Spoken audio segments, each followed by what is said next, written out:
여러분들이 하나님 앞에 자원하는 마음으로 하나님 앞에 여러분의 마음을 드릴 때 하나님은 그 마음을 받으시고 알았다. 내가 너를 이 광야와 같은 세상에서 책임지겠다. 내가 너를 지키겠다. 내가 너와 함께 하겠다. 말씀하시는 것 아니겠습니까?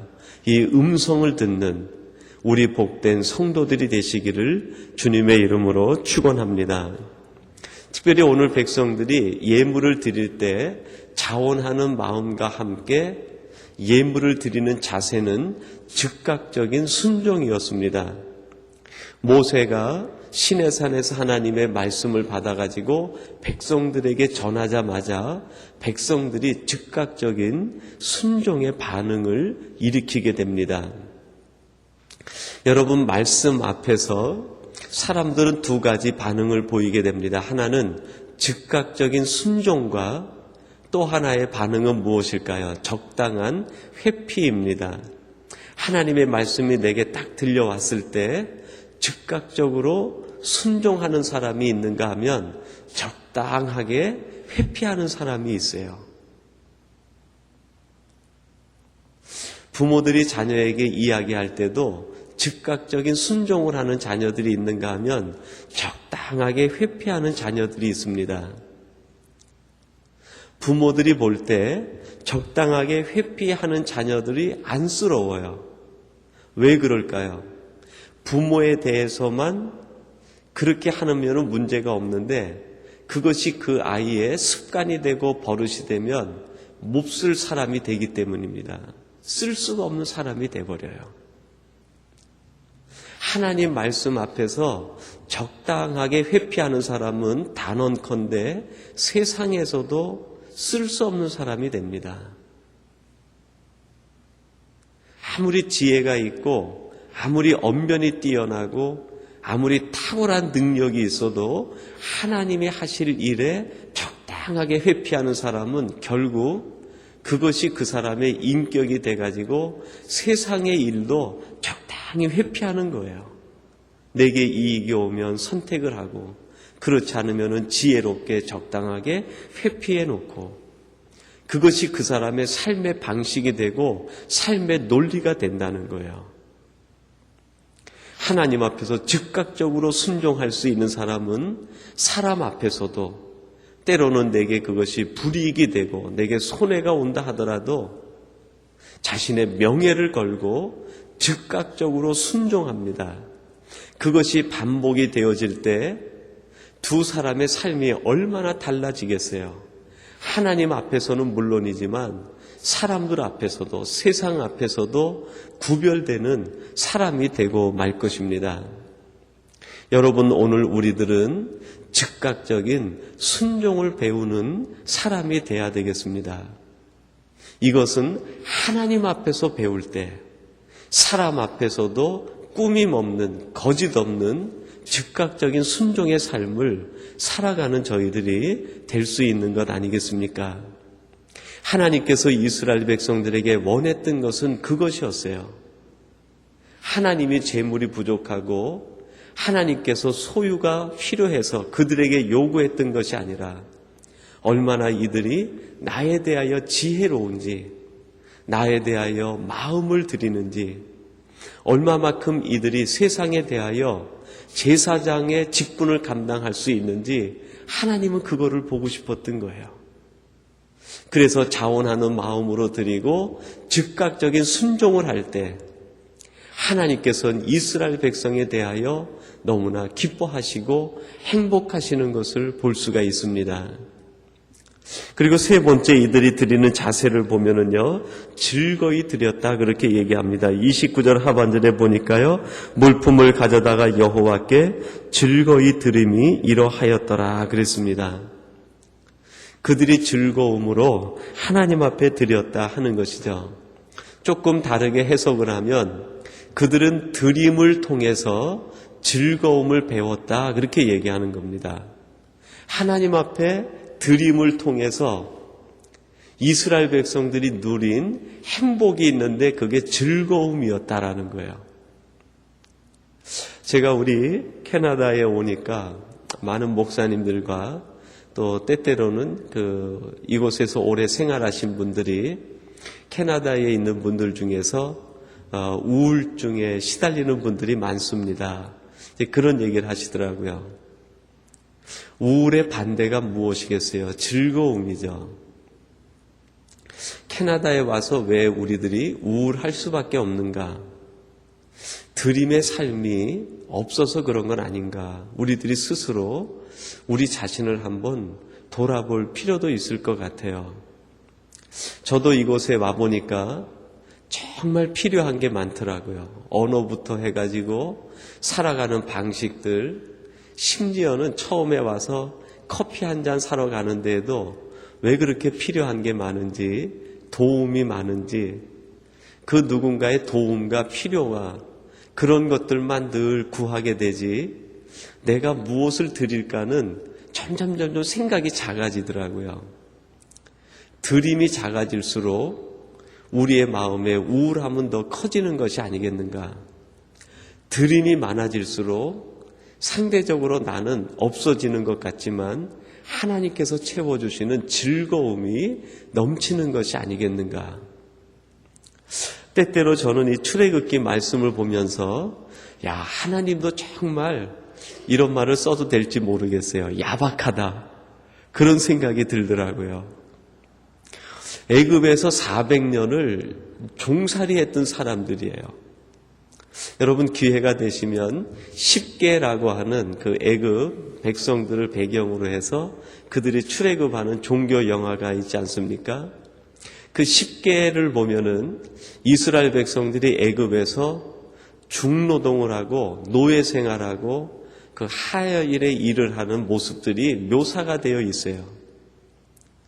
그리고 그들의 집들이 이렇게 이제 출애굽 직전에 6월절 만찬을 하는 모습이라든지 그것이 보여져 있는데 이거는 사람 사는 모습이 아니더라고요.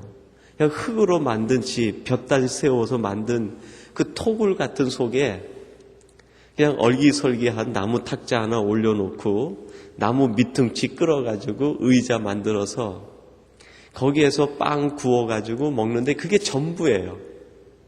옷도 없어요. 옷도 상반신은 그냥 다 노출시키고 그냥 하반신만 천 같은 거 둘둘 말아서 두른 게 다죠.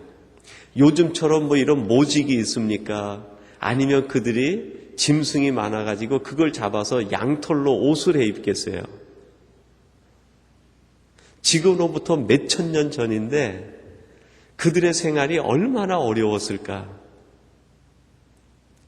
근데 하나님께서 그들에게 금 있는 사람은 금 가져오고 은 있는 사람은 은 가져오고 가져오라는 거예요.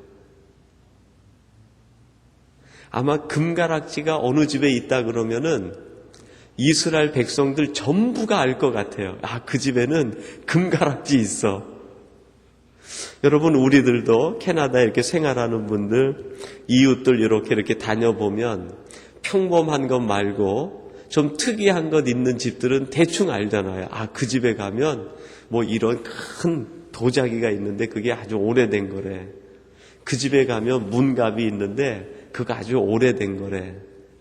이번에 시어머니가 오셨는데 뭐 금가락지 주고 가셨대. 특이한 것 아닙니까? 요즘도 그런 것들이.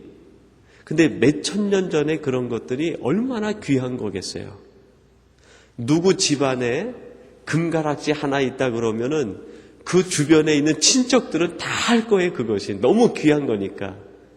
아마 그것이 있는 집은 그것 보기 위해서 찾아오는 사람도 있었을 거예요. 근데 하나님 앞에 그걸 드리라는 거예요.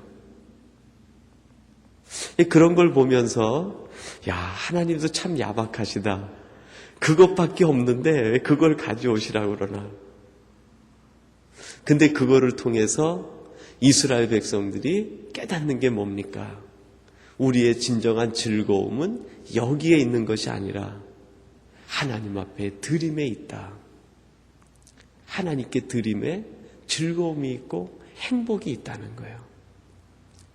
세상에 있는 것이 아무리 값진 것 같아도 그것이 우리를 즐겁게 하는 것이 아니라 그것은 끊임없이 우리를 갈증하게 만듭니다. 하나가 있으면 옆에 손가락에도 또 끼우고 싶은 거예요. 여기에 끼우고 나면 여기는 옷가락지 끼우고 싶은 거예요. 옷가락지 끼우고 나면 여기는 다이아몬드 끼고 싶은 거예요. 즐거움이 아니라 이거는 끊임없는 갈증을 주는 거예요. 하나님께 드리면 다 없어지는 것 같지만 하나님이 우리에게 즐거움을 주시는데 마치 우리 마음속에다가 샘을 파시는 것 같아요. 드리고 나면 한 번 드린 것 가지고 평생 우리 속에 즐거움의 샘이 솟아요. 한 번 하나님 앞에 여러분의 가장 귀한 것을 드려보세요. 그 드린 것 때문에 평생 그 속에서 즐거움의 샘물이 솟는 거예요. 이용규 선교사님 있지 않습니까? 내려놓음이라는 책을 쓰셨는데 이용규 선교사님은 자신이 가장 귀한 것 하나님 앞에 드리고 그 속에서 매일 즐거움에 물을 퍼마시는 거예요. 한 번 귀한 것 드렸는데 지금 벌써 얼마나 됐어요? 거의 4, 5년 동안 그 속에서 매일매일 즐거움의 샘을 퍼먹는 거예요. 한 번 드린 것 때문에. 그 드린 것이 얼마나 귀한 것이냐에 따라서 그것이 우리의 평생의 즐거움의 샘이 될 수도 있어요. 그런데 하나님께 드리는 것이 그렇게 시원치 않은 것이라고 하면 그만큼 샘의 깊이가 얕은 거죠.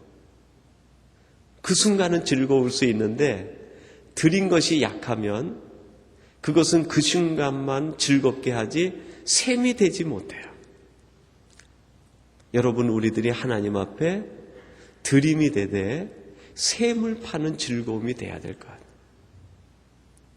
귀한 걸 드릴 만큼 그 속에서 샘이 마르지가 않는 거야. 아마 여기 계신 분들도 그런 경험이 있을 거예요. 여러분들이 그동안 하나님 앞에 드렸던 헌신, 하나님 앞에 했던 봉사, 하나님의 했던 어려움 속에서의 결단, 그것을 생각하면 지금도 그때 거기 그 우물에서 즐거움이 솟아오르지 않습니까? 즐거움의 샘이죠. 여러분, 그 즐거움의 샘이 우리 가정과 심령 속에 하나가 아니라 수십 개가 된다고 하면 여러분, 그 삶이 얼마나 행복할까요? 하나님께서 이스라엘 백성들에게 원한 것은 재물이 아니었습니다. 예물이 아니었어요. 사막 한가운데에 그들이 드림으로 즐거움의 샘이 솟아오기를 하나님이 기대하신 거예요. 그것이 그들에게 예물을 드리라고 말씀하신 거죠. 하나님은 풍성하신 분입니다. 우리에게 주고 싶어 하시는 분이에요. 영원히 마르지 않는 샘을 주고 싶은 거예요. 여러분 가정에 이 샘이, 너무 깊은 샘이 하나님 앞에 드림으로 만들어져서 그 드림의 사건만 가지고 여러분이 어디를 가든지 어느 환경 속에 있든지 마르지 않는 샘이 터지게 되기를 주님의 이름으로 축원합니다. 하나님 아버지, 감사합니다. 이스라엘 백성들이 하나님 앞에 광야 한가운데에서 예물을 드림을 통하여서 그들이 이전에 경험해 보지 못한 놀라운 하나님의 은혜와 즐거움과 은총을 누린 것을 말씀을 통하여 함께 나누었습니다. 아버지 하나님, 저희들도 이 땅을 살아가면서 하나님 앞에서 즐거움의 샘이 터지게 하시고 우리의 마음을 드릴 수 있는 결단이 있게 하여 주시옵소서. 하나님에 대하여 지혜롭다는 것이 무엇인지, 하나님에 대하여 감동이라는 것이 무엇인지, 하나님 앞에서 슬기롭다는 것이 무엇인지 다시 한번 기억하게 하셔서 저희들 하나님이 볼 때 너는 참 지혜롭다, 너는 참 감동대로 산다, 너는 참 슬기롭다라고 이름 들을 수 있는 우리들이 되게 하여 주시옵소서. 예수님의 이름으로 기도하옵나이다. 아멘.